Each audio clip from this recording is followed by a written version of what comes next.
Hi, I'm Alison and welcome to Lesson 2, Part 1 of our How to Create an L&D Strategy from Scratch course. This lesson builds heavily on Lesson 1, where we learnt about the purpose and potential impact of an L&D strategy, what goes in it, and how to get started. If you haven't checked that out, go watch that video first and then come right back. You can find a link to it in the info section down below. Alright, let's get started. In Lesson 2, Part 1, we'll take you through how to analyze current and future development needs within your organization. Then, in Lesson 2, Part 2, using these development needs that you've just identified, we'll teach you how to prioritize the most important and impactful ones. Finally, we'll talk about the all too pragmatic concern of how to factor in constraints and resource needs.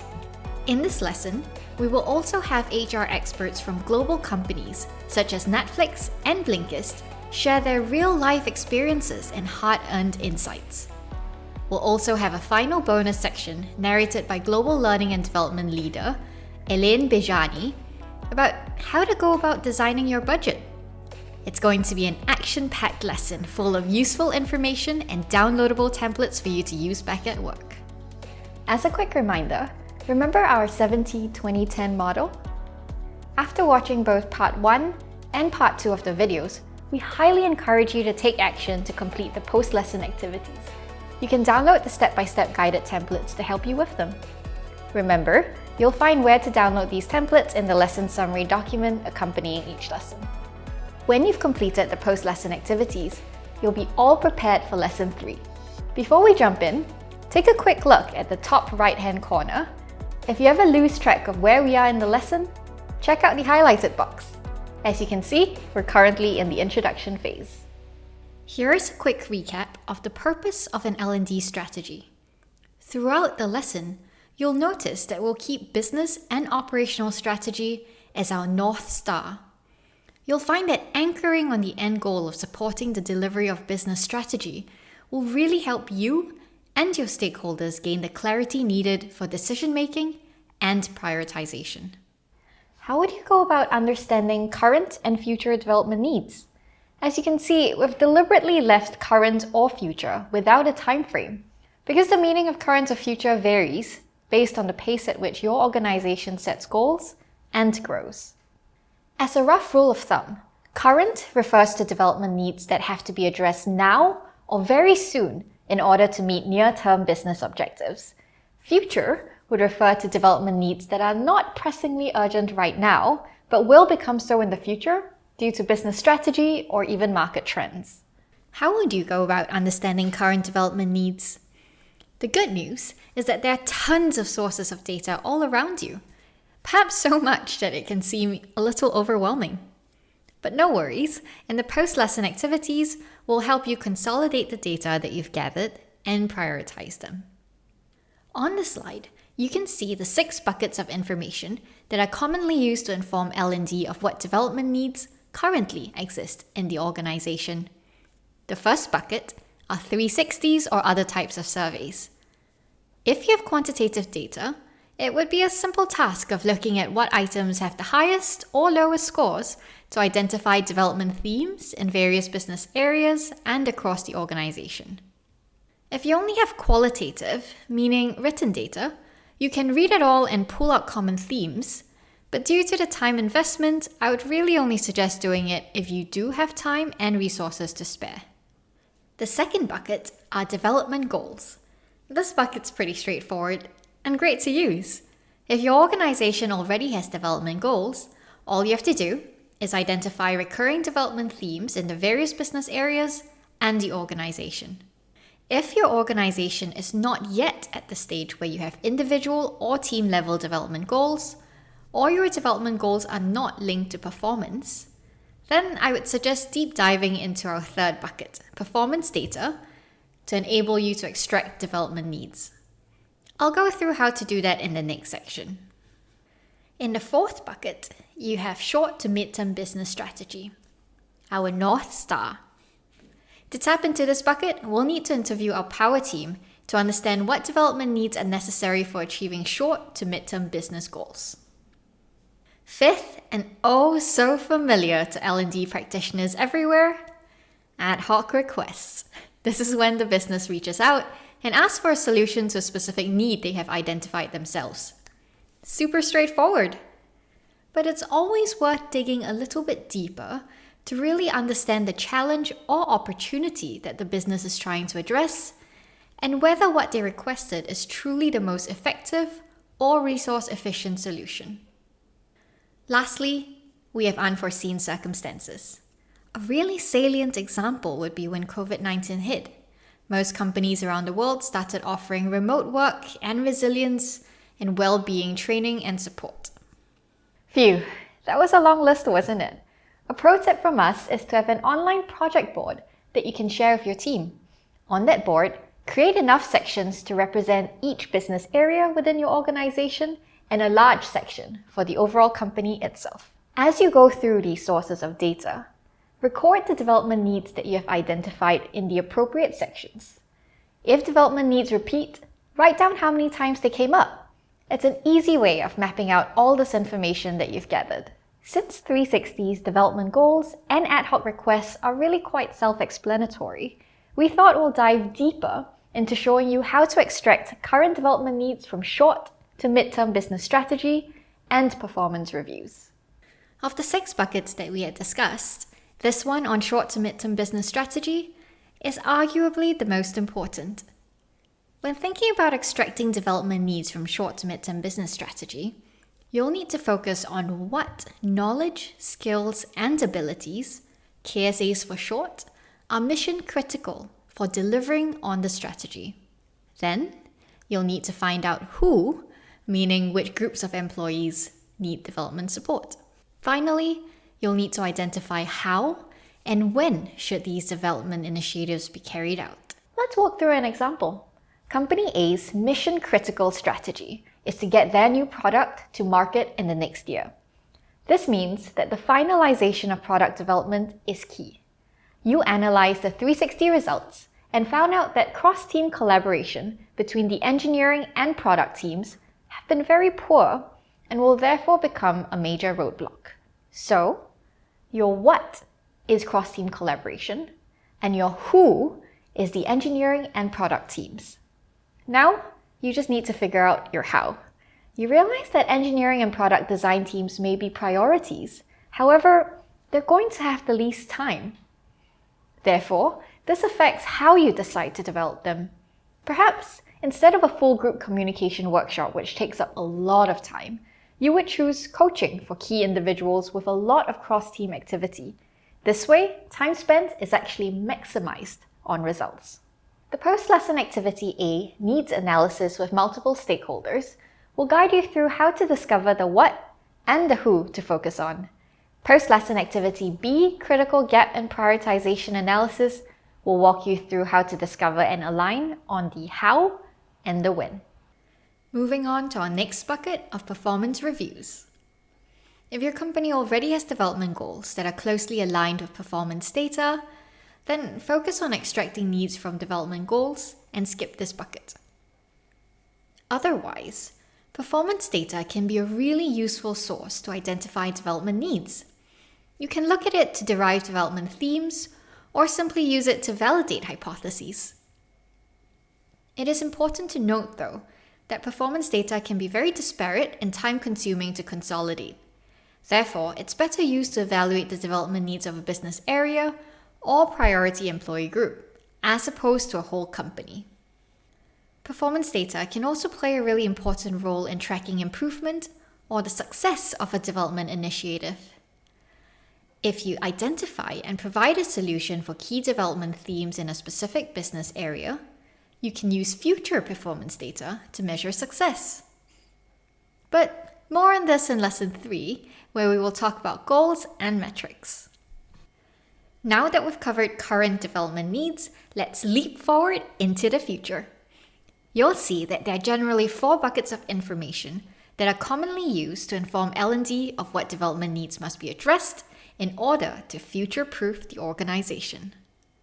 The first 2, mission, vision, values, and desired workplace culture, shed insight on what KSAs are needed to build the so-called promised organization. The promised organization refers to the company that your employees, customers, investors, and other stakeholders expect. The third bucket of long-term business strategy is probably the most important bucket to consider. However, I'm not going to go into so much detail here, as the process to extract needs from it is very similar to the short to mid-term business strategy bucket that we had previously covered. Finally, we have future labor market trends. Do you remember a statistic that we had shared in Lesson 1? A study by Capgemini found that 47% of employees would move to another employer that provides better digital skill development.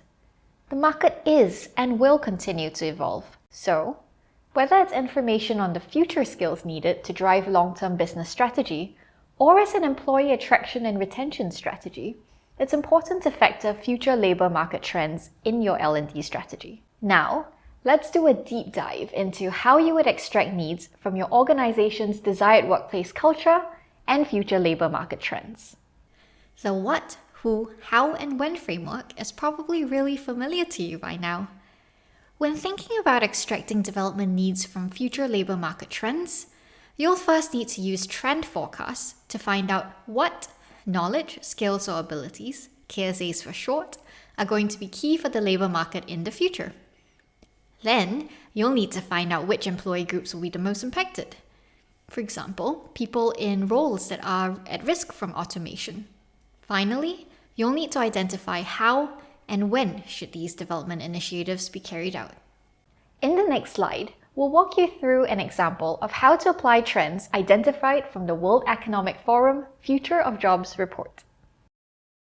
In the first column under What, you can see the top 10 skills identified by the World Economic Forum for 2025. I was personally really intrigued by how many times creativity or innovation showed up. Other key themes include technology skills, complex problem solving, and resilience. There are a few ways you can factor these skills into your L&D strategy. If your goal is employee retention, you can always have a yearly vote where employees can choose which is the skill set that they would like support from the organization to develop this year. Otherwise, you can use the what, who, how, and when framework to choose the key skills that will drive longer-term business strategy. For example, in the scenario that you see on the slide right here, L&D looked at both the top 10 skills of 2025 and the organization's own 5-year business strategy in order to determine key learning priorities together with the stakeholders from their power team. Keeping in mind that their 5-year business strategy is to pump resources into R&D so as to create a breakthrough innovative product in 5 years, they identified that leaders, product development, and engineering need to be upskilled in analytical thinking and innovation in complex problem solving. In particular, finance needs to be upskilled in technology use because they would need to find innovative ways to leverage technology to raise capital and manage cash flow so as to be able to drive more resources into R&D. A really interesting bucket that can be used to inform development needs is the organization's desired workplace culture. Take for example that your organization wants to build a learning culture. First, you'll have to identify what behaviors, mindsets, and ways of interacting would create a learning culture. An example of a behavior could be that leaders role model learning from mistakes. To find out who to target, you'll assess which groups are least proficient at these KSAs and how many of them need development. Finally, you can find a solution that works best based on the group size and the resources that you have. We've shared a lot of theory so far, so let's take a dive into reality and listen to our marvelous experts, Eveli Marconatto, Vilmalotta Ala-Tuuhonen, and Dinya Hananda, tell you more about how they take business strategy into account when creating their L&D strategy. Great question. So for every learning plan, we have learning objectives. For every learning objectives, we associate them with business objectives. Attaching the business strategy to the L&D strategy is the main element to be successful. When the business see L&D goals as their own goals, the door open for a strong partnership. And how to do that? First, add value and not wait operations or the business to tell you what to do. You are a partner, you are not a provider. The second thing would be have a strong intention to capture attention with the right and target solutions. And the last one would be focus on your strengths, what is great about you and your team, and have the business to see you as part of the strategic team. Pilot, test, and measure everything that you are going to do before implementing to the whole organization so you can have a strong impact in the results overall. Thank you. For the business side, L&D acts as an innovator accelerator, I would say. So it's able to really boost that innovation and spark that creative energy in the company. And also, it enables us to upskill people. So whenever we need new skills or reskill people, whenever we need to reskill people, that's when L&D is the pot that we use, the strategy we use in order to make that happen. I would say it makes sense to think in win-wins when thinking about the business strategy and L&D strategy. So thinking about that intersection, what is something that's a win for the business and what's also something that's a win for the individual, and then basing your strategy on that. That's, I think, when you create the best results. When I first joined the company, there was no such a thing as a learning development strategy. So what I did was a couple round of semi-structured interviews with C-level executives and business leaders. And I had one goal in mind. I wanted to understand the business challenges and opportunities that are in the company, as well as to learn more what the KPIs are, so both qualitative and quantitative. Through this one-to-one conversation, I was able to get much deeper understanding into what the priorities are, what the actual pain points are, much more so than when you are reading a business strategy document or a presentation. And one fun tip here, try not to use the words HR, learning, or training in these conversations, and try to really put yourself into the shoes of the business partners. And, try to discuss the problems, opportunities, challenges in the terms that are used by them on daily business. It's time for some action. To align your learning priorities to the North Star of your organization, your most powerful tool is the Needs Analysis Interview. Whilst you and your team can gather a lot of data on your own from performance or survey data, the perspective of business leaders responsible for driving the success of the business is invaluable. Doing the Needs Analysis interviews also allows you to act proactively as a partner to the business by preemptively planning for their development needs, as opposed to receiving training requests from the business when needed. Check out our downloadable Needs Analysis with Multiple Stakeholders guide. It has 3 different interview templates for you to conduct your needs analysis interviews with senior leadership, team leads, and employees respectively. We share really great questions to ask stakeholders, such as, when you think about your business goals, what skills are most needed to deliver on them? The guide even provides a useful template for you to organize and make sense of all of that data that you have collected in your discovery process. Alright, that's all for part 1 of lesson 2. Check out part 2 to learn more about how you can prioritize all of these learning needs that you have just gathered.